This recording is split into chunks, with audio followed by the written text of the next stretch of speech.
لا الہ الا اللہ محمد الرسول اللہ، لا الہ الا اللہ محمد الرسول اللہ۔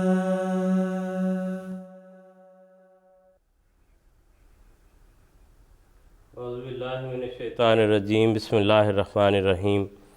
ناظرین کرام، السلام علیکم ورحمۃ اللہ وبرکاتہ۔ پروگرام دینی و فقہی مسائل کے ساتھ آپ کی خدمت میں حاضر ہیں۔ ناظرین کرام، آج میں آپ کے ساتھ ایک سوال شیئر کرنا چاہتا ہوں۔ یہ سوال 6-7 سال کے ایک بچے نے پوچھا۔ گزشتہ دنوں خاکسار ایک جماعت میں گیا، وہاں جیسے رمضان میں درس القرآن کا اہتمام ہوتا ہے، تو درس القرآن کے بعد کچھ وقت ابھی افطاری میں رہتا تھا، تو یہ کہا گیا کہ اگر کسی نے کوئی سوال پوچھنا ہو تو پوچھ لیں۔ تو 6-7 سال کی عمر کے ایک بچے نے سوال پوچھا، اور وہ سوال بہت ہی عمدہ تھا، مجھے بہت پسند آیا، اور مجھے اس کے سوال سے بڑی خوشی ہوئی۔ اس بچے نے یہ سوال پوچھا کہ ہم روزے کیوں رکھتے ہیں؟ اور یہ بنیادی سوال ہے جو ہم سب کو خود سے پوچھنے کی ضرورت ہے۔ اس کی دیگر تفصیلات، کب اٹھتے ہیں، کب جاگتے ہیں، کب کھاتے ہیں، کب پیتے ہیں، کیا کھانا ہے کیا نہیں، یہ تو بات ہوتی ہے، لیکن یہ سوال اصل اور بنیادی سوال ہے کہ ہم روزے کیوں رکھتے ہیں۔ اور اس سوال سے زیادہ خوشی مجھے اس جواب کے بارے میں تھی جو ہمارے حضرت صاحب نے اپنے حالیہ خطبے میں ہی ارشاد فرمایا تھا۔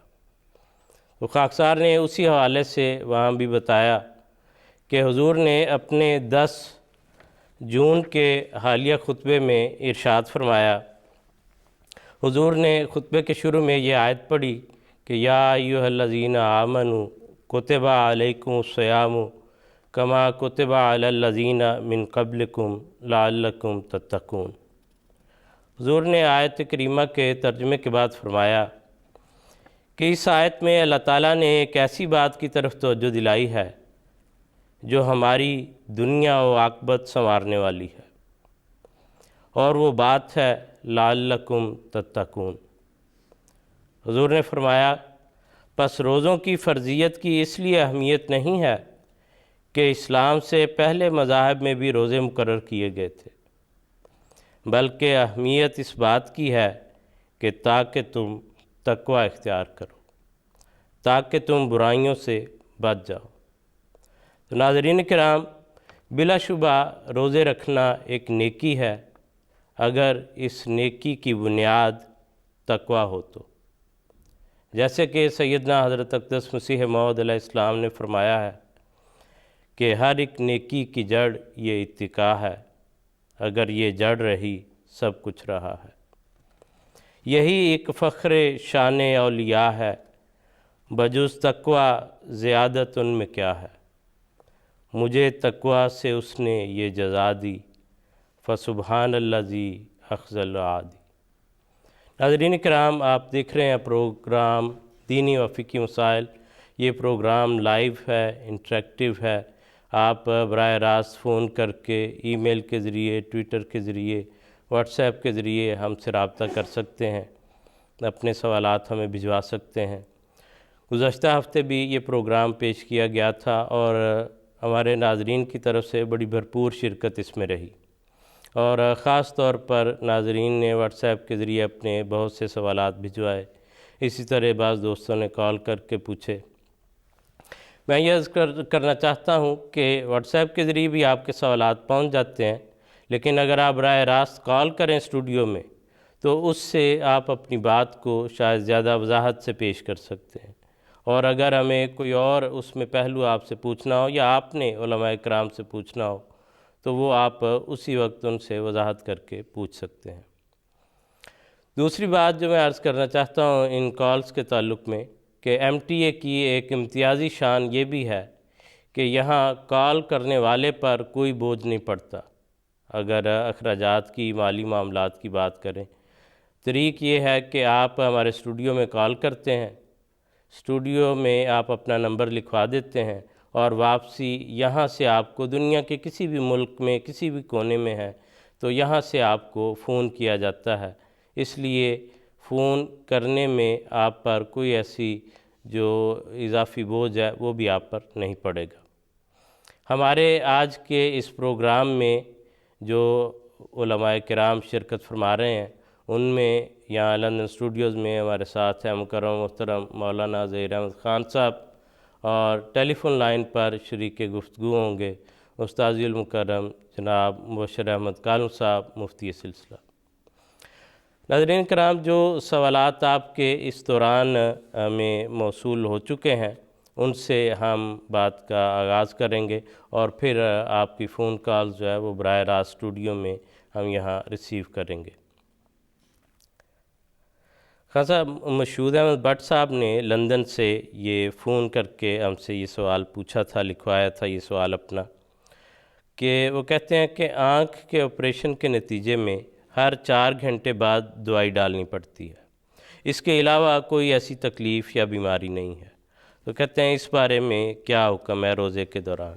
تو دوسرا سوال وہ بھی ایک میڈیکل جو ہے یا میڈیسن کے استعمال سے متعلق ہے، تو وہ بھی میں اس کے ساتھ ہی شامل کرنا چاہتا ہوں۔ ماریا رحمان صاحبہ نے لندن سے یہ بھی پوچھا ہے فون کر کے کہ وہ کہتے ہیں کہ اگر جلد کے اوپر کوئی کریم استعمال کرنی ہو جس میں دوائی کی قسم اسٹیرائڈ وغیرہ بھی استعمال ہو تو روزے کے دوران کیا اس کی اجازت ہے؟ بسم اللہ الرحمن الرحیم۔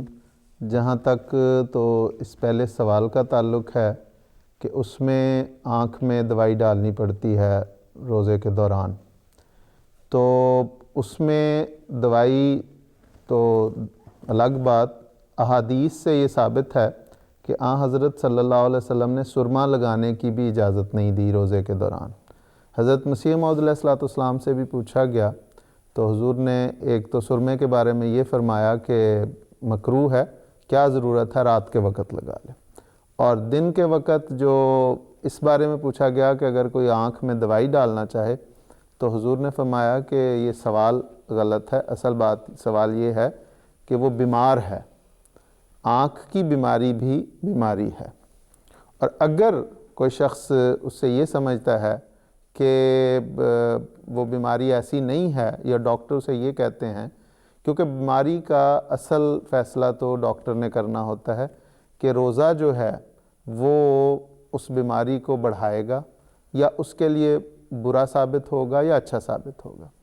اگر تو ڈاکٹر یہ کہتے ہیں کہ کھانے پینے میں کمی کرنے کی وجہ سے، جو خاص طور پہ جو ہمارے روزے کا طریق ہے، یہ پوری طرح اگر ڈاکٹر کو بتایا جائے اور وہ پھر اس کے بعد کہے کہ اگر تمہاری آنکھ پہ کوئی اس کا برا اثر نہیں ہوگا تو پھر روزہ رکھنے میں بظاہر کوئی حرج نہیں، لیکن اس کے ساتھ پھر یہ ہے کہ دوائی وہ نہیں ڈال سکتا۔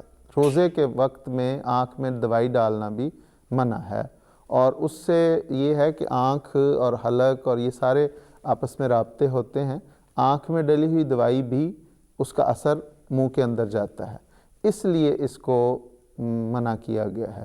تو روزے کے دوران آنکھ میں دوائی نہیں ڈالی جا سکتی۔ جہاں تک دوسرے سوال کا تعلق ہے وہ مجھ پہ واضح نہیں ہے، اس کے لیے بہتر یہ ہے کہ محترم کالم صاحب سے اگر ہم پوچھ لیں تو جی ضرور، وہ ہمارے ساتھ ہیں، بزرگ ہیں، استاد ہیں ہمارے، تو ابھی ہم محترم مبشر کالم صاحب سے بات کرتے ہیں۔ یہ سوال اور ایک تو اور سوالات ہیں وہ ان کی خدمت میں رکھتے ہیں۔ السلام علیکم کالم صاحب۔ وعلیکم السلام ورحمۃ اللہ۔ صاحب کہتے ہیں جائے استاد خالی است کہ تو ہمیں جو ہے ہماری مدد کریں آپ اس سلسلے میں۔ ایک سوال ابھی ہم یہاں اسٹوڈیو میں ذکر کر رہے تھے کہ ماریا رحمان صاحبہ نے لندن سے ہم سے یہ سوال پوچھا ہے کہ روزے کے دوران وہ جلد کے اوپر کوئی دوائی استعمال اگر کرنی ہو جس میں دوائی کی کوئی قسم اسٹیرائڈ وغیرہ بھی استعمال ہوتے ہیں، تو کہتے ہیں کیا اس کی اجازت ہے روزے کے دوران؟ اس میں مولوی صاحب ایک اور بھی ساتھ میں اپنے علم کے لیے بھی اضافہ کر دوں کہ وہ کہتے ہیں کہ بعض وہ جو پیچز لگاتے ہیں اس دوائی کے، اس میں ایک اور سوال میرے پاس بھی آیا تھا، اس لیے میں نے کہا آپ سے پوچھ لیا جائے تو پیچز جو لگاتے ہیں اس سے ہارمونز وغیرہ پہ بھی فرق پڑتا ہے، گویا اس کا اندر اس کا اثر ہو رہا ہوتا ہے. تو یہ اس ساری وضاحت کے ساتھ بات یہ ہے کہ اگر جلد پر کسی دوائی کو لگانا ہے یا کوئی مالش وغیرہ کرنی ہے تو اس سے روزے پہ کوئی اثر نہیں پڑتا، وہ جائز ہے. ٹھیک ہے عمل صاحب، اور سوال جو ہے ابھی آپ لائن پر ہی ہیں تو اور سوال ایک دو آپ کی خدمت میں عرض کرنے تھے. ہارون رشید فاروق صاحب نے پاکستان سے یہ سوال پوچھا ہم سے واٹس ایپ کے ذریعے، اور اسی طرح کا سوال ملتا جلتا ملک وجیہ الدین صاحب نے بھی ربوہ سے بھجوایا ہے. وہ یہ پوچھتے ہیں کہ کیا فدیے کی کوئی رقم مقرر کی جا سکتی ہے؟ اور دوسرا سوال ملک وجیہ الدین صاحب کا بھی اس سے ملتا جلتا یہ تھا کہ فدیہ کتنا ہونا چاہیے اور کس کو دینا چاہیے؟ بات یہ ہے کہ قرآن کریم نے فرمایا ہے وَعَلَى الَّذِينَ يُطِيقُونَهُ فِدْيَةٌ طَعَامُ مِسْكِين. اس آیت کا ایک مطلب تو یہ ہو سکتا ہے کہ جو لوگ روزہ رکھنے کی طاقت رکھتے ہیں اور روزہ رکھ رہے ہیں وہ شکرانے کے طور پہ مسکین کا کھانا فدیہ کے طور پر دے دیں.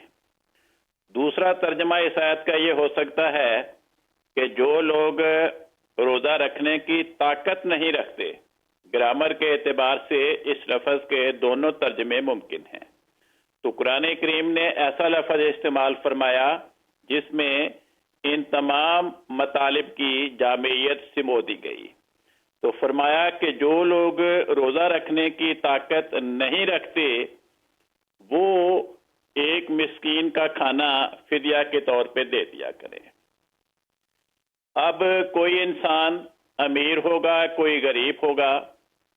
اب کسی انسان کو یہ حق حاصل ہے کہ وہ یہ کہے کہ مسکین تو بیچارہ نادار ہے، اس کو تو میں معمولی سی چیز دے کے ترخا دوں، لیکن میں خود امیر ہوں، مالدار ہوں، میرا کھانا تو اعلیٰ ہے، اس کو تو ادنا چیز دینے سے بھی اس کا گزارا چل جائے گا. یہ نہیں. جو بھی کسی علاقے کے ماحول کے مطابق ایک تندرست بالغ انسان کے کھانے کا خرچہ ہے، کسی علاقے میں 2 ٹائم کھانا کھایا جاتا ہے، کسی علاقے میں 3 ٹائم کھانا کھایا جاتا ہے، تو اس کے مطابق اسے رقم کی ادائیگی کرنی چاہیے. اور اگر کھانا کھلانے کا انتظام کر سکتا ہے تو اسے کھانا کھلانے کا انتظام کرنا چاہیے. باقی رہ گئی یہ بات کہ کیا ہم اس کی مقدار معین کر سکتے ہیں.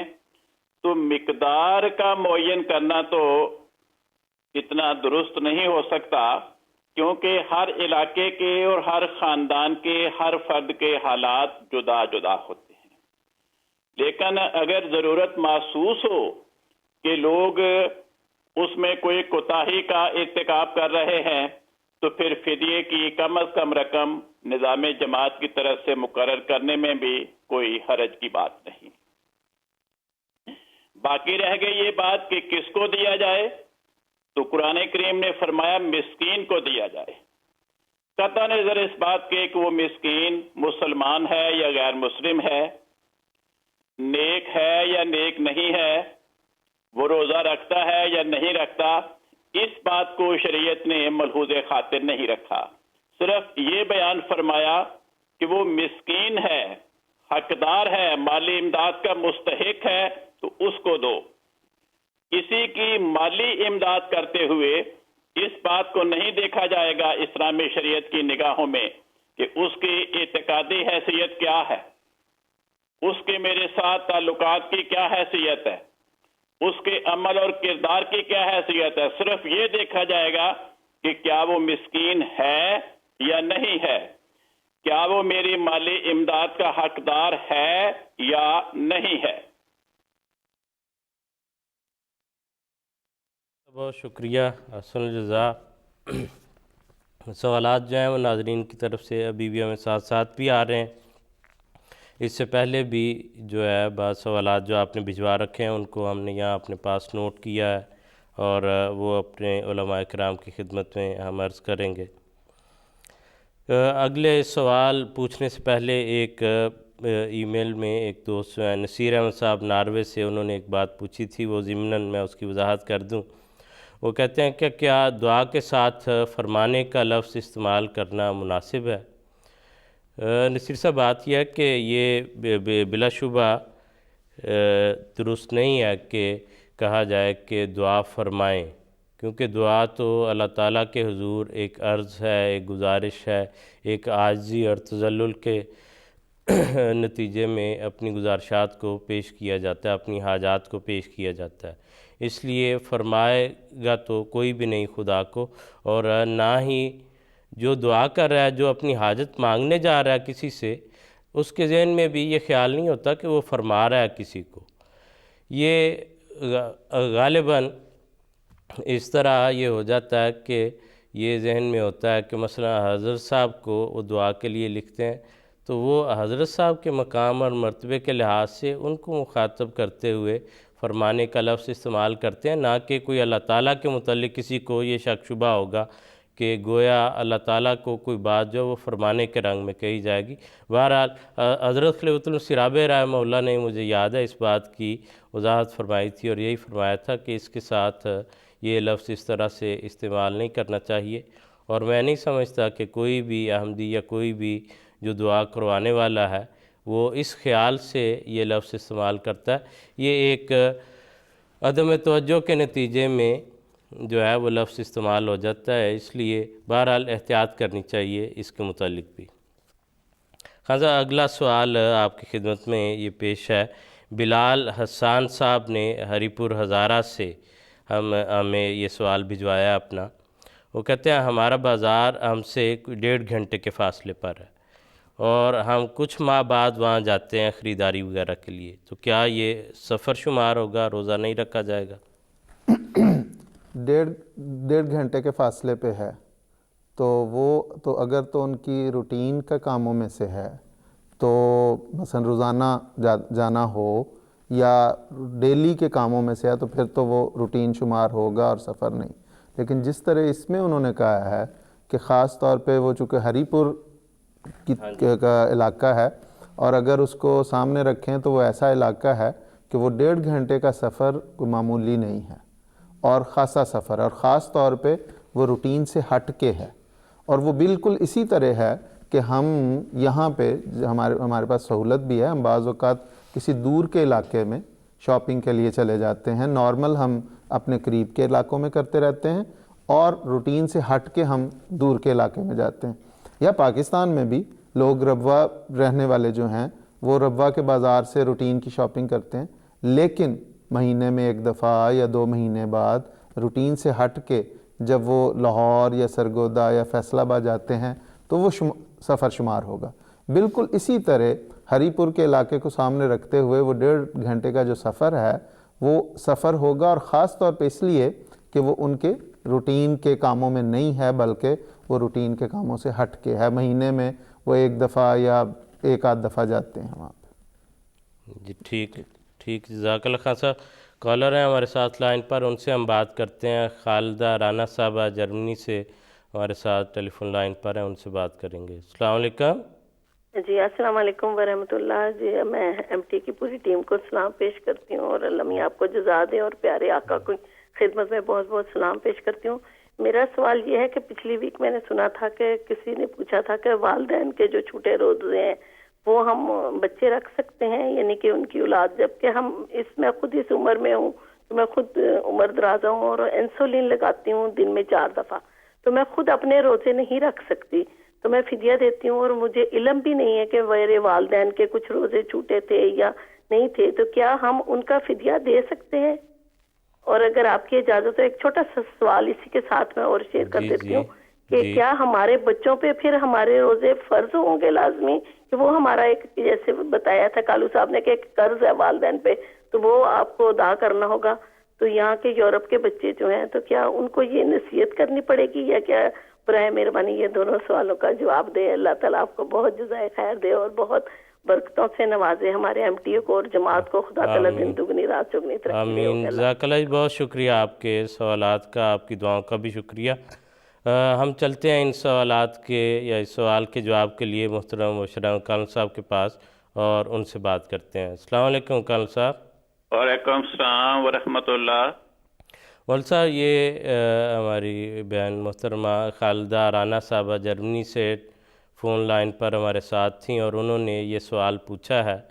وہ کہتی ہیں کہ ہم نے یہ پروگرام میں سنا تھا کہ اگر والدین کے کچھ روزے رہ گئے ہوں تو وہ ان کی اولاد کو رکھنے چاہیے، گویا کہ وہ ان کے اوپر قرض کی طرح ہے، جیسے اگر ان کا قرض جو ہے وہ بعد میں ادا کیا جاتا ہے تو یہ بھی ادا کرنے چاہیے۔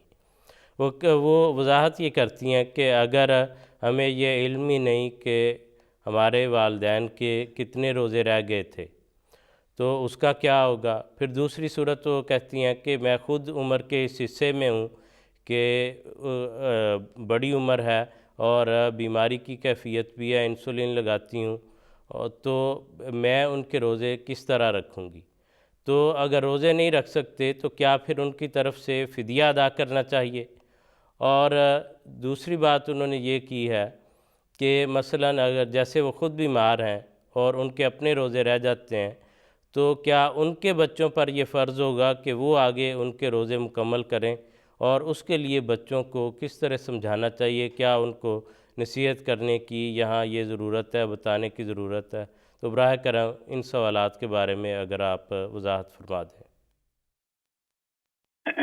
جی، یہ جو ہے والدین کا روزے رکھنا، یہ تو صرف ان روزوں کی بابت ہوگا کہ جو والدین ایسے ہیں جن پہ روزے رکھنے فرض ہیں اور وہ روزے رکھتے ہیں، مگر مثلا رمضان کا مہینہ آیا، انہوں نے چند روزے رکھے اور پھر وہ بیمار ہو گئے اور پھر ان کو دوبارہ ان کو پورا کرنے کا موقع ہی نہیں ملا، تو پھر ان کے ورثاء کو، ان کی اولاد کو ان کی وفات کے بعد ان کا یہ قرضہ ادا کرنا چاہیے۔ لیکن اگر ماں باپ روزہ رکھتے ہی نہیں تھے، بالکل انہیں روزے کی عادت ہی نہیں تھی، تو جو شخص روزہ رکھ ہی نہیں رہا، رکھتا ہی نہیں ہے، اس کو عادت ہی نہیں ہے، اس کے ورثاء اس کی طرف سے کہیں کہ یا اللہ یہ تو نیکی نہیں کیا کرتا تھا، نیکی کی قدر بھی نہیں کرتا تھا، ہم اس کی طرف سے نیکی کرتے ہیں، تو اس کی کوئی ویلیو نہیں ہے۔ تیسری بات یہ ہے کہ اگر والدین خود بڑھاپے کی وجہ سے بیمار تھے، بڑی عمر تھی، اور ان پہ ان کی بڑھاپے کی وجہ سے، ان کی کسی مستقل بیماری کی وجہ سے ان پہ روزے فرض ہی نہیں تھے، ان کو شریعت نے روزوں سے رخصت دے رکھی تھی، تو پھر بھی وہ اولاد پر ان کے روزوں کی جو ادائیگی ہے وہ لازم نہیں آتی۔ چوتھی بات یہ کہ اگر اولاد کو پتہ ہی نہیں کہ میرے ماں باپ کا جو روزے رکھا کرتے تھے ان کا کوئی روزہ رہ گیا ہے یا نہیں رہ گیا، تو پھر تو سوال ہی ختم ہو گیا، کیونکہ جس چیز کے بارے میں پتہ ہی نہیں اس کے بارے میں تو پھر اولاد صرف اللہ تعالیٰ کی بارگاہ میں اپنے والدین کی مغفرت اور بلندی درجات کے لیے دعا کر سکتی ہے اور اس کے ذریعے ان کو فائدہ پہنچا سکتی ہے، یا ان کی جو مالی قربانیاں ہیں ان کی روحوں کو ثواب پہنچانے کی خاطر ان کی طرف سے مالی قربانی میں حصہ لے سکتی ہے۔ ٹھیک ہے مول صاحب، بہت شکریہ، جزاک اللہ۔ ابھی ہمارے ساتھ کالر ہیں ایک اور، ان سے بات کرتے ہیں، پھر جو واٹس ایپ کے سوالات ہیں یا دوسرے ہیں ان کی طرف پھر آئیں گے۔ ابھی ہم بات کریں گے ریاست علی صاحب سے جرمنی میں۔ السلام علیکم ریاست صاحب۔ وعلیکم السلام ورحمۃ اللہ وبرکاتہ۔ جی فرمائیے۔ خاکسار کا سوال ہے کہ رسول پاک صلی اللہ علیہ وآلہ وسلم اعتکاف جو ہے وہ کس طرح کیا کرتے تھے، یعنی ان کی عبادت کا طریقہ کار، یہ خاکسار چاہتا ہے۔ نیز اعتکاف کے دوران کیا ہم اپنا موبائل، ٹیبلٹ وغیرہ ساتھ لے کر جا سکتے ہیں؟ اور دوسرا سوال میرا یہ ہے افطار کے متعلق، اگر افطار خاندان کے اندر افطاری کے لیے جائیں، اگر کوئی دعوت دے یا مسجد کے اندر اگر جائیں تو کیا یہ مناسب ہے؟ وہاں پہ اگر مسجد میں ہم جاتے ہیں فار ایگزامپل، تو وہاں پہ لوگ 20 منٹ 15 منٹ آدھا گھنٹہ پہلے اکٹھے ہو جاتے ہیں اور پھر مختلف ٹولیوں کے اندر یہ وقت ایک خاص عبادت کا ہوتا ہے. تو اس کے متعلق میرا سوال ہے کہ کیا ہے اس میں اسلام کا بتلایا کہ ہمیں یہ افطار وغیرہ کرنی چاہیے؟ جی ٹھیک ہے ریاض صاحب، جزاک اللہ. آپ کے سوالات آ گئے. خزاں ایک تو ان کا سوال کہ حضور صلی اللہ علیہ وسلم کا اعتکاف کا طریق.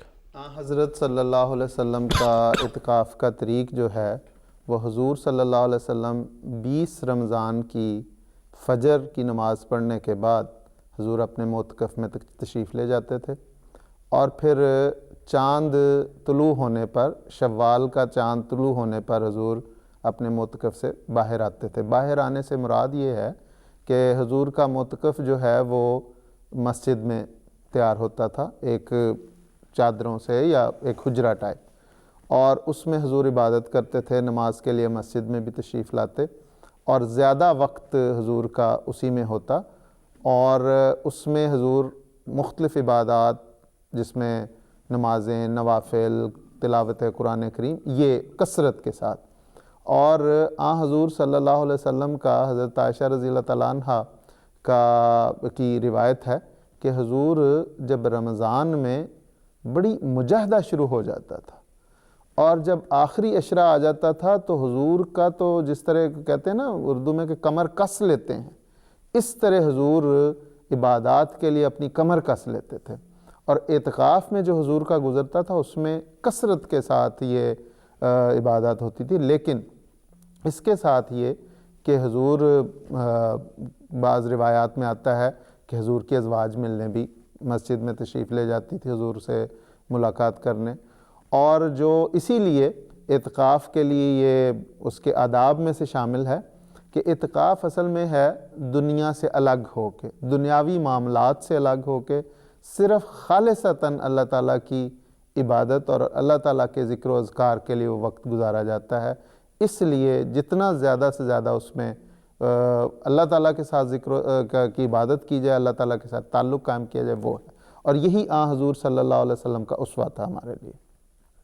دوسری بات جو انہوں نے ٹیبلٹ اور ٹیبلٹ اور فون لے کے جا سکتے ہیں، اسی لیے میں اس کو یہاں پہ ختم کیا کہ چونکہ اعتکاف کی غرض یہ ہے کہ دنیاوی معاملات کو قطع تعلق کر کے، دنیا سے تعلق توڑ کے خالص اللہ کی عبادت کے لیے یہ دن گزارے جائیں. اگر تو ٹیبلٹ یا موبائل فون اس لیے لے کے جا رہے ہیں کہ باہر کے حالات، باہر کے لوگوں کے ساتھ رابطے رہیں، تو پھر تو اعتکاف کا مقصد جو ہے وہ مفقود ہو جاتا ہے، فوت ہو جاتا ہے. لیکن اگر ٹیبلٹ مثال کے طور پہ، چونکہ ٹیبلٹ میں آج کل بہت ساری کتابیں، بجائے اس کے کہ بہت ساری کتابوں کا بندہ گٹھا اٹھا کے لے جائے، قرآن کریم کی، احادیث کی کتابیں، تو تفسیر کی کتابیں، یہ کتابیں بھی دراصل اعتکاف میں عبادت کا حصہ ہے. قرآن کریم پڑھنا، اس کی تفسیر پڑھنا، حضور صلی اللہ علیہ وسلم کی کلمات سے آگاہی حاصل کرنا. تو اگر اس لیے وہ ٹیبلٹ استعمال کرتے ہیں کہ وہاں پہ تلاوت زیادہ سے زیادہ کریں، ترجمہ پڑھیں، اس کی تفسیر پڑھیں، احادیث پڑھیں، تو پھر کوئی حرج کی بات نہیں. لیکن اگر وہ ٹیبلٹ یا وہ موبائل فون اس لیے ہے کہ تاکہ باہر سے رابطہ رہے، تو پھر وہ مقصد فوت ہو گیا. یہاں پہ مجھے حضرت مسیح علیہ السلام کا بڑا خوبصورت ایک واقعہ یاد آ رہا ہے. لیکن اس سے پہلے حدیث میں حضرت صلی اللہ علیہ وسلم نے اعتکاف کے دوران صرف یہ اجازت دی ہے کہ حوائج ضروریہ کے لیے انسان چلا جائے، جو اس کا نہانا ہے، وضو کرنا ہے، واش روم جانا ہے، ٹوائلٹ جانا ہے، یہ ہے. اس کے علاوہ، یا حضرت عائشہ کی روایت ہے کہ اگر میں اعتکاف میں ہوں تو گزرتے گزرتے کوئی مریض ہو تو اس سے پوچھ لوں کہ اس کا حال کیا ہے. تو یہ تھا، باقی دنیا سے بالکل قطع تعلق ہے. حضرت مسیح موعود علیہ السلام کے زمانے میں اعتکاف، ایک حضرت مولوی حکیم فضل الدین صاحب غالباً انہوں نے اعتکاف کیا، اور اس دوران، اعتکاف کے دوران انہیں کسی پیشی کے لیے جانا پڑ گیا. تو وہ جب حضرت صاحب نے، حضرت مسیح علیہ السلام نے انہیں جاتے دیکھا تو حضور نے مسکرا کے فرمایا کہ اگر آپ نے پیشی کے لیے جانا تھا تو پھر اعتکاف ہی نہ کرتے. گویا دنیا کے معاملات اور اعتکاف الگ الگ چیزیں ہیں. اس لیے ٹیبلٹ یا فون کا جو استعمال ہے وہ بھی اس طرح دنیاوی معاملات کے لیے وہ درست نہیں. اور خان صاحب اگلی بات انہوں نے کی تھی افطاریوں کے متعلق کہ جی افطاری ہوتی ہیں. افطاریوں کے متعلق مجھے یاد ہے استاذی المکرم محترم کالوں صاحب نے کسی پچھلے سال بھی ہمارا جو بڑا تفصیل کے ساتھ جواب دیا تھا کہ اصل غرض افطاری کا وقت جو ہے وہ دعا کا وقت ہے، اور آن حضرت صلی اللہ علیہ وسلم نے فرمایا کہ وہ بہت دعا کا وقت ہوتا ہے اور اس میں کثرت سے دعائیں کرنی چاہیے. افطار پارٹیوں کا وہ سلسلہ جو خاص طور پہ ہمارے پاکستان میں یا ایسی جگہوں پہ جو ایک سوشل پارٹیوں کا رنگ اختیار کر گیا، وہ اس روزے کی روح کے بالکل منافی ہے، کیونکہ وہاں پہ جس طرح انہوں نے ذکر کیا کہ وہ گروپ بن جاتے ہیں اور باتیں ہوتی ہیں، غیبتیں بھی ہوتی ہیں، وہاں پہ کیکے لگ رہے ہوتے ہیں، تو وہ چیز وہ غرض ہی نہیں ہے روزے کی. روزے کا تو روح جو ہے وہ فوت ہو جاتی ہے. ہاں بعض جگہوں پہ یہ مشکل ہے کہ مثلا ہمارے یہاں پہ یا یورپ کے بعض ممالک میں کہ وہاں پہ وہ دور دور سے لوگ آتے ہیں اور غرض یہ ہوتی ہے کہ مثلا ہفتے میں 1 دفعہ یا 2 دفعہ درس و تدریس کا پروگرام رکھا جاتا ہے یہاں پہ بھی مجالس میں، اور وہاں پہ ساتھ وہ غرض یہ ہوتی ہے کہ کوئی علماء سلسلہ آتے ہیں یا درس ہوتا ہے، سوال و جواب ہوتے ہیں، وہی دین کی باتیں ہوتی ہیں، اور اس کے بعد جب روزے کا وقت ہوتا ہے تو 1-2 منٹ پہلے وہ درس و تدریس کا معاملہ ختم ہوتا ہے اور ساتھ ہی روزے افطار ہوتا ہے. وہ دراصل اسی عبادت کا حصہ ہے. اس لیے گویا پھر مطلب یہ ہوا، اس ساری بات کا خلاصہ یہ ہوا کہ ایسی افطار پارٹیاں جو ایک سوشل گیدرنگ کا رنگ اختیار کر گئی ہیں وہ دراصل روزے کے منافی ہیں، کیونکہ ان میں روزے والی بات نہیں رہتی. لیکن جس ایسی افطار پارٹیاں جن میں روزے کی خاطر درس ہوتا ہے، قرآن کریم کی تلاوت ہوتی ہے، اور لوگ چونکہ دور دور سے آئے ہوتے ہیں، اب وہ جا کے گھر واپس پھر مسجد میں نماز کے لیے نہیں آ سکتے، اس لیے وہاں پہ ان کے لیے افطاری کا اور کھانے کا انتظام کر دیا جاتا ہے. وہ افطاری اور کھانا کھانے کے بعد وہاں نماز پڑھتے ہیں اور پھر اپنے اپنے گھروں کو چلے جاتے ہیں. تو یہ ایک ایسی سہولت ہے جس میں جائز ہے. جزاک اللہ خان صاحب. اور سمجھتا ہوں اس کی بنیاد جو ہے وہ چونکہ حدیث میں یہ ذکر ملتا ہے کہ روزے دار کی افطاری کروانی چاہیے اور اس سے ثواب ہوتا ہے، تو اس کو لے کے بنیاد تو یہ تھی. لیکن روزے دار کی افطاری سے مراد یہ ہے کہ جس کو ایک تو یہ ہے کہ اس کو اگر کچھ میسر نہیں ہے اس کے لیے انتظام کرنا، پھر یہ ہے کہ ویسے بھی نیکی کے خیال سے کرنا. اس لیے بنیاد جو ہے اس کی وہ ایک صحیح چیز پر ہے. لیکن آگے جو رنگ پیدا ہو جاتا ہے، حضرت صاحب نے اپنے خلیفۃ المسیح خامس ایدہ اللہ تعالیٰ بن نصر العزیز نے اپنے خطبہ جمعہ میں ایک دفعہ حضور نے فرمایا کہ مثلا اعتکاف بیٹھے ہوئے ہیں لوگ، انہوں نے اعتکاف کی بات بھی کی، ہمارے جو دوست تھے، تو ان کو افطاریاں بھجوائی جاتی ہیں ٹرے بھر بھر کے، اور پھر حضور نے فرمایا کہ پھر اس میں آپس میں مقابلے ہوتے ہیں، پوچھا جاتا ہے کہ میں نے یہ بھجوایا تھا، فلاں نے کیا بھجوایا ہے، میری افطاری کیسی تھی، اور اگلے دن دوسرا جو ہے اس سے بڑھ کے کوشش کرتا ہے تاکہ میرا نام جو ہے وہ زیادہ ہو. حضور نے کہا اگر اس کو ذریعہ فخر و مباحات کا بنا لیں تو یہ بالکل ناجائز اور بے فائدہ بات ہے. حضرت سے رابع رحمہ اللہ نے فرمایا تھا کہ ایسی مجالس لگتی ہیں افطاری کے نام پر کہ پھر مغرب کی نماز بھی گئی، عشاء کی بھی گئی، نہ تراویح کوئی چیز نہیں، اور دیر واپس آئے تو صبح اٹھ کے تہجد پڑھنا، نوافل پڑھنا، وہ ساری چیزیں بھی گئی. تو یہ تو سارے مقاصد کو اس میں تباہ کرنے والی بات ہے. اس لیے ایسی چیزیں جو ہیں ان کی تو ترغیب نہیں دی اسلام نے. آگے چلتے ہیں، ہم بات کریں گے ابھی ایک جو ہے کالر، ان سے بات کر لیتے ہیں. انتظار کر رہے ہیں ہمارے ساتھ کافی دیر سے. رضوانہ حمید صاحبہ جرمنی سے ہیں، اور پھر واٹس ایپ کے بعد سوال لیں گے اور اس کے بعد کالر سے بھی بات کریں گے. السلام علیکم رضوانہ صاحبہ. السلام علیکم، میں جرمنی سے رضوانہ حمید بول رہی ہوں. میرے 2 سوال ہیں جو تھوڑے چھوٹے ہیں. ایک تو یہ ہے کہ اگر میاں بیوی، صرف گھر میں میاں بیوی ہیں اور وہ باجماعت نماز اکٹھے پڑھتے ہیں، تو کیا امام کی شکل میں میاں آگے اور بیوی پیچھے ہوں گی یا ساتھ ساتھ یا ایک قدم کے فاصلے پہ؟ اور اسی سے جڑتا ہوا سوال ہے کہ اگر میاں نماز پڑھاتے ہوئے کوئی غلطی کر دیتے ہیں تو کیا بیوی تب بھی تالی بجائے گی یا وہ بول کے جیسے سبحان اللہ کہہ کے ان کو یاد دہانی کرا سکتی ہے؟ ایک یہ سوال. اور دوسرا سوال یہ ہے کہ افطاری سے قبل جیسے عصر کی نماز کے بعد کوئی نوافل نہیں ہوتے، تو کیا رمضان میں وقت ہو شام روزہ کھلنے سے پہلے ہم نفل پڑھ سکتے ہیں، یا خاموشی کے ساتھ دل میں دعا کر سکتے ہیں ذکر الہی، یا ہاتھ اٹھا کے بھی دعا مانگی جا سکتی ہے؟ جی ٹھیک ہے، بہت شکریہ جی. آپ کے سوالات کے لیے ہم چلیں گے محترم مبشرہ کالم صاحب کے پاس اور ان سے بات کرتے ہیں. السلام علیکم. وعلیکم السلام ورحمۃ اللہ. کل صاحب ابھی رضوانہ حمید صاحبہ جرمنی سے ہمارے ساتھ ہی ٹیلی فون لائن پر، انہوں نے ایک تو یہ سوال پوچھا کہ اگر میاں بیوی صرف گھر میں نماز پڑھ رہے ہیں تو بیوی کہاں کھڑی ہوگی، ساتھ کھڑی ہوگی یا ایک قدم پیچھے کھڑی ہوگی یا ایک صف کا فاصلہ چھوڑ کر پیچھے کھڑی ہوگی. دوسری چیز، اگر میاں امام ہیں اور غلطی کرتے ہیں، بھول جاتے ہیں، تو عورت ان کو بول کر بتائے گی یا تالی بجائے گی بیوی ان کی؟ حدیث سے پتہ چلتا ہے کہ رسول پاک صلی اللہ علیہ وسلم نے جب بعض اوقات ایسی کیفیت میں نماز باجماعت پڑھائی کہ کچھ محرم خواتین ساتھ ان مقتدیوں میں شامل تھیں، تو ان محرم خواتین کو اور ان کے محرم مردوں کو علیحدہ علیحدہ صف میں کھڑا کیا. بلکہ ایک واقعہ لکھا ہے کہ ایک صحابی بیان کرتے ہیں کہ رسول پاک صلی اللہ علیہ وسلم امام تھے، اگلی صف میں تھے، میں اور میرا بھائی ہم دوسری صف میں تھے اور ہماری والدہ ہمارے پیچھے تیسری صف میں تھی. تو اس سے یہ مسئلہ نکلتا ہے کہ خواتین کی صف وہ علیحدہ ہوگی، پیچھے ہوگی، مرد کے ساتھ نہیں ہوگی.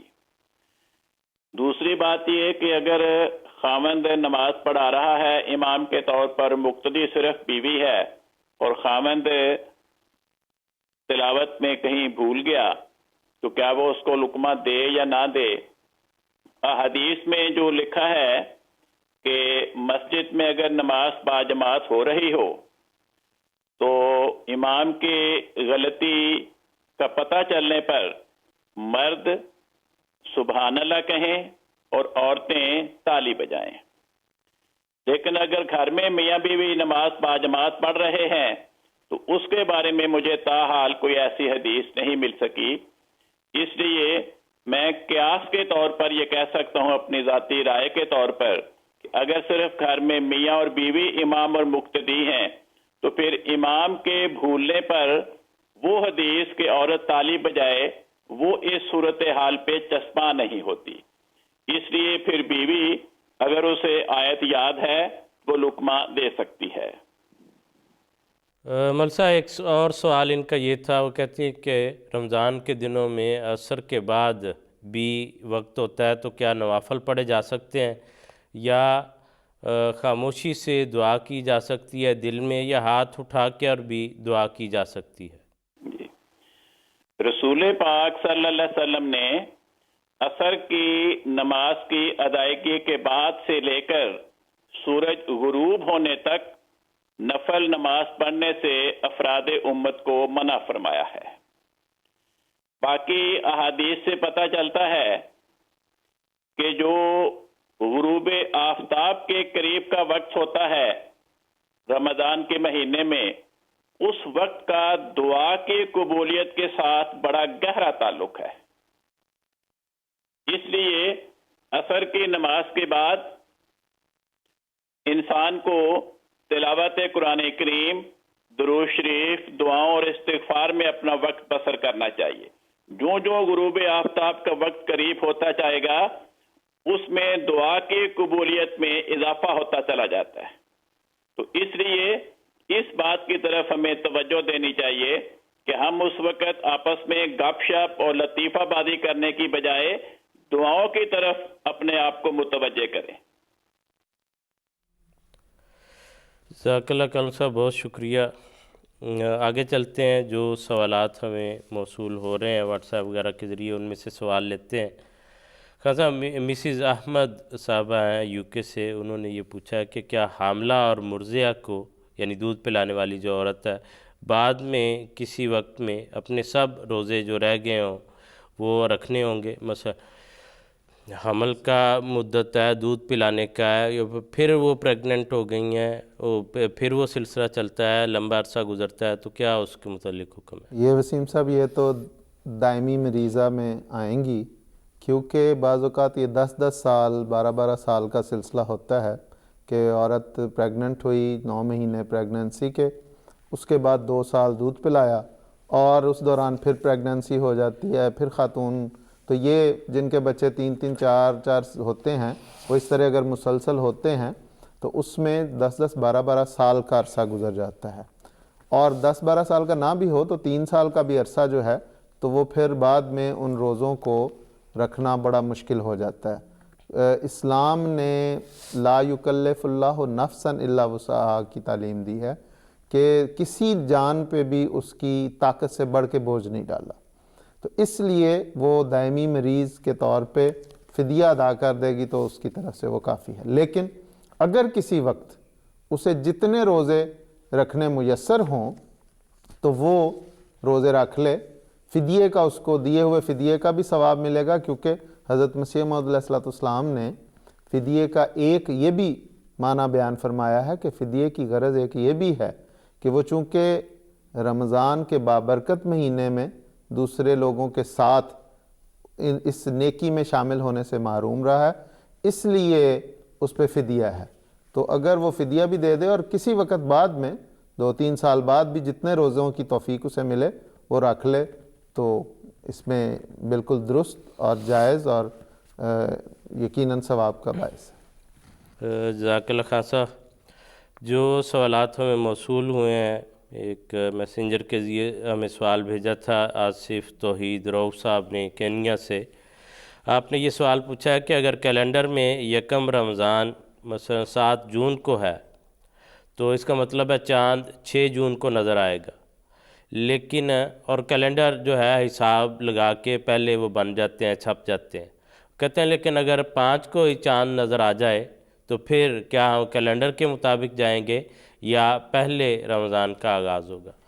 تو آصف صاحب اس سلسلے میں یہ عرض ہے کہ حضور انور اید اللہ تعالیٰ بن نصر عزیز نے اپنے 3 جون کے خطبہ میں جو رمضان سے 3 4 دن پہلے تھا اس میں حضور نے یہ فرمایا کہ اگر ہمارا اندازہ غلط ہو اور چاند پہلے نظر آ جائے تو پھر گواہیوں کے ساتھ پہلے بھی رمضان شروع کیا جا سکتا ہے، ضروری نہیں کہ چارٹ کے مطابق ہی شروع کیا جائے. اور حضور نے اس کی مزید وضاحت جو ہے حضرت مسیح موعود علیہ السلام کی حوالے سے جو سرمہ چشم عاریہ میں بیان شدہ ہے اس سے کی. حضور نے فرمایا کہ مسیح علیہ السلام نے فرمایا ہے خدا تعالیٰ نے احکام دین سہل و آسان کرنے کی غرض سے عوام الناس کو صاف اور سیدھا راہ بتلایا ہے اور نہ حق کی دقتوں اور پیچیدہ باتوں میں نہیں ڈالا. مثلا روزہ رکھنے کے لیے یہ حکم نہیں دیا کہ جب تک تم قواعد ظنیہ نجوم کی روح سے یہ معلوم نہ کر لو کہ چاند 29 کا ہوگا یا 30 کا، تب تک رویت کا ہرگز اعتبار نہ کرو اور آنکھیں بند رکھو. حضور نے فرمایا یہ کہ یہ یاد رکھنا چاہیے کہ حقیقت میں عند العقل رویت کو قیاسات ریاضیہ پر فوقیت ہے. تو ظاہر بات ہے اگر چاند نظر آ جاتا ہے تو پھر اس کے مطابق جو ہے وہ ہم آغاز کریں گے.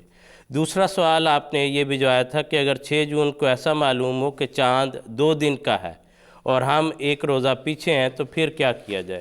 اس کا بھی حضور نے اپنے اسی خطبہ جمعہ میں وضاحت فرمائی تھی کہ اگر چاند دیکھنے میں غلطی ہو جائے تو کیا کریں. سیالکوٹ سے ایک دوست نے مسیح علیہ السلام سے دریافت کیا تھا کہ یہاں چاند منگل کی شام کو نہیں دیکھا گیا بلکہ بدھ کو دیکھا گیا ہے، اس واسطے پہلا روزہ جمعرات کو رکھا گیا ہے، تو اب ہم کو کیا کرنا چاہیے؟ تو حضرت اقدس مسیح موعود علیہ السلام نے فرمایا کہ اس کے عوض میں ماہ رمضان کے بعد ایک اور روزہ رکھنا چاہیے. تو اختصار کے ساتھ یہ بات عرض ہے اور آگے چلیں گے. ہم اپنے کالرز جو ہیں ان سے بات کرتے ہیں. نعیمہ بشیر صاحب آئے ہیں جرمنی میں، ان کا سوال لیتے ہیں. السلام علیکم. وعلیکم السلام. جی میرا پہلا سوال یہ ہے کہ روزہ رکھے بغیر کیا اعتکاف پہ بیٹھ سکتے ہیں؟ کیونکہ ایسی بیماری ہو جیسے پانی کی کمی ہو تو وہ روزہ نہیں رکھ سکتا، تو کیا وہ اعتکاف میں بیٹھ سکتا ہے؟ دوسرا میرا یہ سوال ہے کہ اعتکاف میں بیٹھے عورت کو پیریڈ آ جائے تو کیا اس کا وہ اعتکاف ختم ہو جاتا ہے یا وہ گھر آ جائے، کیا کرے؟ جی ٹھیک ہے جی، ابھی بات کرتے ہیں، بہت شکریہ۔ جی، اعتکاف کے لیے روزوں کا ہونا ضروری ہے۔ اس کا مطلب یہ ہے کہ اعتکاف کے دوران روزے رکھنے ضروری ہیں۔ ہاں، اگر پہلے 20 روزے جو ہیں ان میں سے اگر اس کے کوئی چھوٹ گئے ہیں، سفر پہ تھا، بیمار تھا، چاہے 20 کے 20 چھوٹ گئے لیکن ٹھیک ہو گیا جب اعتکاف کے دن آئے تو اس وقت وہ ٹھیک ہے، تو پھر وہ روزے رکھنے ضروری ہیں۔ اگر اس وقت بھی وہ بیمار ہے تو جو مسنون اعتکاف ہے وہ نہیں ہو سکتا، کیونکہ حضرت صلی اللہ علیہ وسلم کا واضح ارشاد ہے کہ اعتکاف جو ہے وہ روزوں کے بغیر نہیں ہو سکتا۔ دوسرا جو انہوں نے کہا کہ خاتون کو اگر اس کے پیریڈز شروع ہو جائیں تو اعتکاف اسی وقت ختم ہو جاتا ہے۔ جی ٹھیک ہے خاصا، بہت شکریہ، جزاک اللہ۔ ناظرین کرام، ہمیں آپ کے سوالات واٹس ایپ کے ذریعے، ای میل کے ذریعے بھی مل رہے ہیں، لیکن ظاہر سی بات ہے کہ ترجیح اس وقت ہم جو ہے ان احباب کو دیں گے جو فون لائن پر براہ راست ہمارے ساتھ ہیں، کیونکہ واٹس ایپ کے آپ کے سوالات پہنچ گئے، ہم ان کو نوٹ کر لیں گے، ان کو کسی اور وقت میں یا اگلے پروگرام کے شروع میں بھی پیش کریں گے اور جواب لے سکتے ہیں۔ بہرحال ہم چاہتے ہیں کہ زیادہ سے زیادہ لوگ اگر براہ راست بات کر سکیں تو ان کو زیادہ وقت دیا جائے۔ آگے چلتے ہیں، کالر ہیں ہمارے ساتھ صدف خواجہ صاحبہ جرمنی سے، ان سے بات کرتے ہیں۔ السلام علیکم۔ جی وعلیکم السلام ورحمۃ اللہ۔ میرے چھوٹے چھوٹے 2 سوال ہیں، میں دونوں کر لوں؟ جی جی ضرور۔ جی جزاک اللہ۔ پہلا سوال یہ ہے کہ کیا مستورات کے مقررہ ایام کے آخری روز میں 10 بجے سے پہلے غسل لے کر روزہ رکھنا جائز ہے؟ فقہ میں کوئی 10 بجے کا وقت مقرر کیا گیا ہے؟ دوسرا سوال یہ ہے کہ ایک منٹ پلیز، میں آپ کو کہ آپ تھوڑا اور، یا مجھے سننے میں کم آواز آئی ہے کہ آپ نے 10 بجے کا کوئی وقت مقرر کرنے کی بات کی ہے؟ جی 10 بجے کا وقت، 10 بجے صبح کا؟ جی اچھا، یعنی سحری کھا کے اور اس کے بعد 10 بجے تک وہ انتظار کرے کہ اگر تو مطلب روزہ اس کا ہو سکتا ہے کہ نہیں تو اس کے بعد سے نہا لے اور پھر اس کا روزہ ہو جائے گا یا نہیں؟ جی ٹھیک ہے۔ دوسرا سوال؟ جی دوسرا سوال ہے کہ پچھلے رمضان کے چھوٹے ہوئے روزے اگر پورے سال کمزوری وغیرہ کی وجہ سے نہ رکھ سکیں اور اگلا رمضان شروع ہو جائے تو وہ کیا رمضان شروع ہوتے ہی پچھلا فدیہ دینا کافی ہوگا؟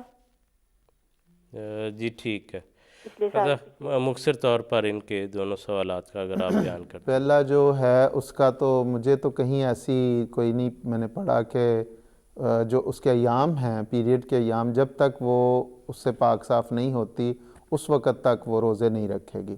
اگر مثلاً جب صبح سحری کے وقت، وہ سحری کے وقت سے پہلے، اگر یعنی سحری سے وقت سے مراد یہ ہے کہ فجر کی اذان سے پہلے اگر وہ پاک صاف ہو جاتی ہے تو وہ روزہ رکھ سکتی ہے، لیکن اگر وہ بعد میں فجر طلوع ہونے کے بعد وہ پاک ہوتی ہے تو اس دن کا روزہ وہ نہیں رکھ سکتی۔ دوسرا ان کا سوال تھا کہ میرے ذہن سے نکل گیا، معلوم ہے میرے بھی وہ ذہن سے اتر گیا ہے، میں بڑی معذرت چاہتا ہوں، یک تو میں نوٹ نہیں کیا، ابھی چلیں جو ہے وہ کوشش کرتے ہیں اگر ذہن میں آ جاتا تو دوبارہ جو ہے میں نے بھی نوٹ نہیں کیا۔ ابھی ہمارے ساتھ فراز صاحب ہیں بریڈ فورڈ سے، ہم ان سے بات کرتے ہیں۔ السلام علیکم فراز صاحب۔ فراز صاحب ہیں ہمارے ساتھ؟ جی السلام علیکم۔ وعلیکم السلام۔ میں فراز احمد بات کر رہا ہوں بریڈ فورڈ ویسٹ یارکشائر سے۔ جی جی، تو میرا سوال یہ تھا کہ میں ہائی اسکول میں پڑھتا ہوں، تو جو میرے ساتھ سارے کلاس میٹ ہوتے ہیں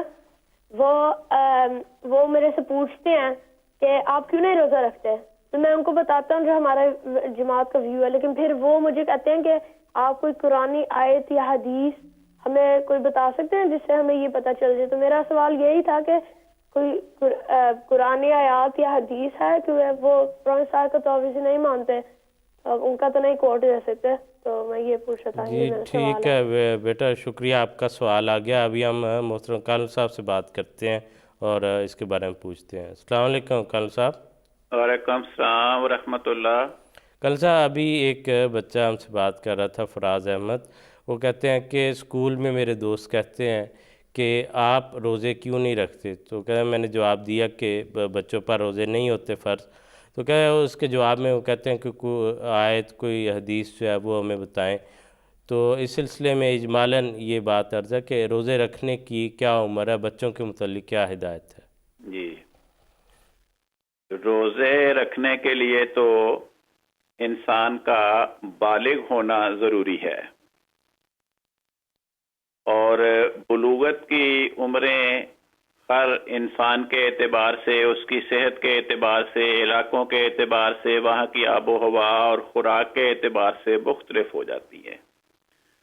تو جو بچے پوری طرح نشو و نما پا چکے ہوں، جوانی کی حدود پہ داخل ہو چکے ہوں، ان پر روزے رکھنے فرض ہو جاتے ہیں. اور جو بچے ابھی چھوٹی عمر کے ہوں، بالغ نہ ہوئے ہوں، ان کے جسم پوری طرح ابھی تک نشو و نما نہیں پا سکے، تو ان پہ روزے رکھنے فرض نہیں ہیں. ہاں، ان کو روزے کی عادت ڈالنے کے لیے کبھی کبھار کو روزہ رکھنے دیا جائے تو یہ کوئی حرج کی بات نہیں ہے. ورنہ بعض اوقات یہ ہوتا ہے کہ ایسے لوگ جو بچپن میں بچوں کو روزے رکھانا شروع کر دیتے ہیں، بعض اوقات روزے رکھ کے ان بچوں کی جو نشو و نما کی عمر ہے وہ متاثر ہوتی ہے، اور وہ پھر بیچارے بعض اوقات ایسی کسی بیماری کا شکار ہو جاتے ہیں کہ آئندہ ساری عمر روزے رکھنے سے محروم رہ جاتے ہیں، یا ان کے طبیعت میں ایسا رد عمل پیدا ہوتا ہے کہ وہ پھر جو روزے کی نیکی ہے بڑے ہو کر اس سے ویسے ہی وہ متنفر ہو جاتے ہیں.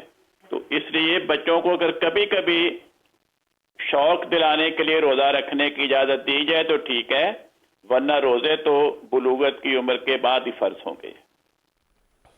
جزاک اللہ کلم صاحب. اور خاصا مجھے وہ سوال جو ہے ان کا وہ یاد آ گیا. اس میں انہوں نے پوچھا تھا کہ اگر وہ پورا سال روزہ نہیں رکھ سکیں، پچھلے ماہ رمضان کے چھوٹے ہوئے، تو اگلا رمضان شروع ہو جاتا ہے تو کیا فدیہ دینا کافی ہے؟ تو تھوڑی دیر پہلے جو ہم نے اس کا ذکر کیا تھا ایک اور سوال کے ضمن میں، تو وہ فدیہ دے دے، لیکن اگر اگلے سال میں اسے روزے رکھنے کی استطاعت ہے اور ٹھیک ہے تو وہ روزے رکھ سکتی ہے. یعنی اگلے سال بھی، کیونکہ بعض روایات میں آتا ہے کہ پچھلے 2-3 سال کے روزے بھی رکھے جا سکتے ہیں. دوسرا اس میں جو ابھی وہ بچے کا سوال تھا، تو اس میں کالو صاحب نے بڑا زبردست اس کا جواب دے دیا، لیکن صرف یہ کہ اس میں احادیث میں ہمیں کہیں یہ نہیں ملتا. کئی بچے تھے اس زمانے میں، بچوں کی چھوٹی چھوٹی باتیں آتی ہیں، سلمہ بن اقوا اور کئی چھوٹے بچے جو اس زمانے میں تھے، لیکن کوئی ایسی روایت احادیث میں کم از کم مجھے نہیں ملی کہ جس میں یہ ذکر ہو کہ چھوٹے بچے، بلوغت سے پہلے بچے جو تھے وہ روزے رکھتے تھے اور حضرت صلی اللہ علیہ وسلم اس پہ بڑا ان کو اپریشیٹ کیا کرتے تھے. کوئی ایسی روایت بھی نہیں ملی اس میں. جی ٹھیک ہے خاصا، جزاک اللہ احسن الجزا.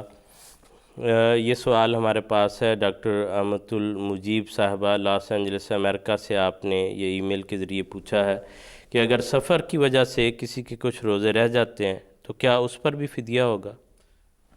جس طرح میں نے تھوڑی دیر پہلے عرض کیا ہے کہ اگر تو اس نے روزے رکھنے ہیں تو وہ بعد میں اگر روزے پورا کر لیتا ہے تو پھر فدیہ نہ بھی دے تو کافی ہے.